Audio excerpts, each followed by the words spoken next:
네, 그동안 박 대통령과 청와대는 차명폰 사용은 말도 안 되는 소리다 이렇게 부인해 왔는데요. 하지만 정호성 전 비서관의 증언으로 역시나 거짓 해명이라는 비난을 피할 수 없게 됐습니다. 정치부 이지은 기자와 함께 대통령의 차명폰 사용 그리고 거짓 해명 논란 짚어보겠습니다. 자, 이지은 기자, 그러니까 국회에서 처음으로 대통령의 차명폰 사용, 대포폰 사용 의혹이 제기됐었는데 한 2달쯤 전이죠? 네, 그렇습니다. 지난해 11월입니다. 국회 긴급 현안 질의 때인데요. 당시 그 화면을 좀 먼저 보고 가시죠. 이 대포폰이 장시호 씨가 6대를 개설해서 대통령께도 드렸다는 대포폰입니다. 대통령이 대포폰을 쓴 것에 대해서 어떻게 생각하세요? 네, 당시 청와대는 터무니없는 허위 주장이다 이렇게 일축했습니다. 하지만 안민석 의원은 오늘 통화에서 이 대포폰은 일정 기간 동안 쓰다 버리고 또 이 대포폰을 구해서 쓰다 버리고 이렇게 반복하면서 바꾸기 때문에 여러 대의 대포폰을 좀 돌렸었을 가능성이 있다 이렇게 주장을 했는데 앞서 리포트에서 봤듯이 최순실 씨가 한 10여 개 정도 그리고 안종범 전 수석도 여러 개의 차명폰 또는 이제 대포폰을 썼다고 그런 정황이 좀 드러나 있는 상황이죠. 안민석 의원이 오늘 얘기한 거는 그러니까 대포폰을 여러 대 썼다는 건 대통령 얘기죠? 예, 그렇습니다. 자, 근데 정 비서관 얘기는 대포폰이 아니라 차명폰이라고 얘기를 했죠. 어떤 차이가 있습니까? 네, 먼저 그 차이를 말씀드리면 제가 제 명의로 휴대폰을 개통해서 다른 사람에게 주면은 그리고 그 줄 때 명시적인 동의가 서로 오갔다면 그거는 차명폰인 겁니다.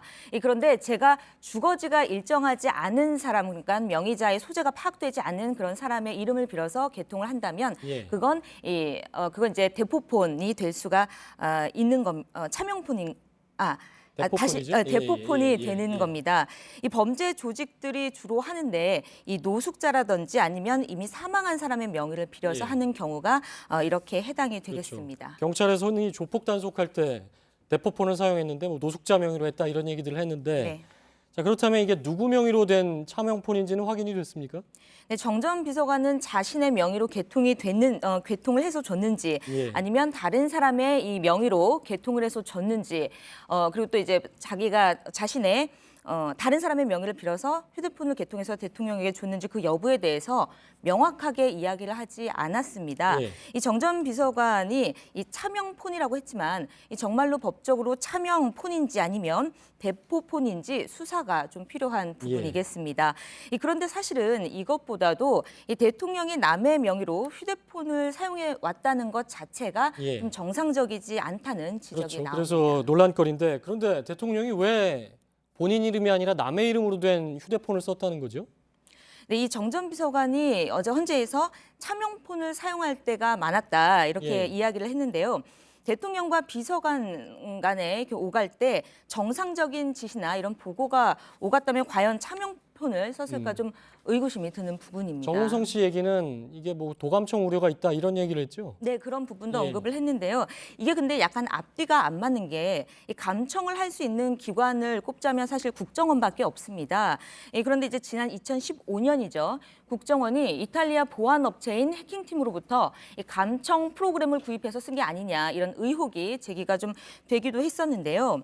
당시 그 이병호 국정원장은 대북 해외 정보전을 위한 그런 연구 개발용이다 이렇게 얘기를 했습니다. 그러니까 실제로 쓰지 않았다라는 취지로 얘기를 한 겁니다. 그리고 또 무엇보다 현직 대통령의 휴대전화를 과연 국정원이 도청했을까 이런 합리적인 의심이 좀 드는 부분이기도 합니다. 그런 얘기는 있었죠. 그러니까 해외에서 미국 CIA가 뭐 메르켈을 도청했다. 그래서 우리나라도 대상이 되느냐 뭐 이런 얘기 나왔기 때문에 그런 건 있습니다만 사실 그것 때문에 뭐 차명폰을 썼다?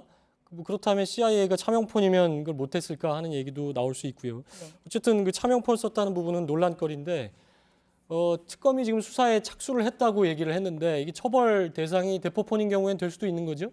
네, 그렇습니다. 우선 이 누군지 모르는 사람의 이름으로 휴대전화를 개통해서 사용할 경우 그러니까 대포폰이 되겠죠. 전기통신사업법 위반 등의 혐의가 적용돼 이것을 어기면 3년 이하 징역 또는 1억 원 이하 벌금형에 처해집니다. 그런데 최근 다른 사람이 개통해 놓은 대포폰을 넘겨받아서 그거를 이용한 사람도 처벌하는 확정 판례가 나왔습니다. 그러니까 전기통신사업법이 반드시 스스로 개통을 해야 한다고 해석하지는 않는다 이렇게 예. 판단을 한 겁니다. 근데 뭐 아까 이지은 기자도 얘기했지만 이게 대포폰이냐 차명폰이냐가 중요한 게 아니라 대통령이 왜 이게 남의 이름으로 된 휴대폰을 쓰면서 비서관과 얘기를 했을까 그 부분인데 그러니까 대포폰을 본인이 직접 개통하지 않고도 사용을 했다면 이게 처벌 대상이 될 수는 있다 이런 얘기네요. 네, 그렇습니다. 그렇기 때문에 이 예. 정 전 비서관이 개통한 게 대포폰인지 아니면 차명폰인지 아니면 또 정확히 누가 줬는지 그런 네. 것들을 좀 특검 조사에서 명확히 설명돼야 할 것으로 보입니다. 예. 법조계에서는 이 여부에 따라서 이 박 대통령 차명폰이 좀 문제가 될 소지가 있다 이런 얘기도 지금 나오고 있습니다. 예, 대통령이 뭐 헌재 출석해서 Q&A 할 걸 준비를 하고 있다는 얘기를 하는데 네. 당장 이 차명폰을 왜 썼는지의 부분도 많은 국민들이 궁금해하는 부분이지요.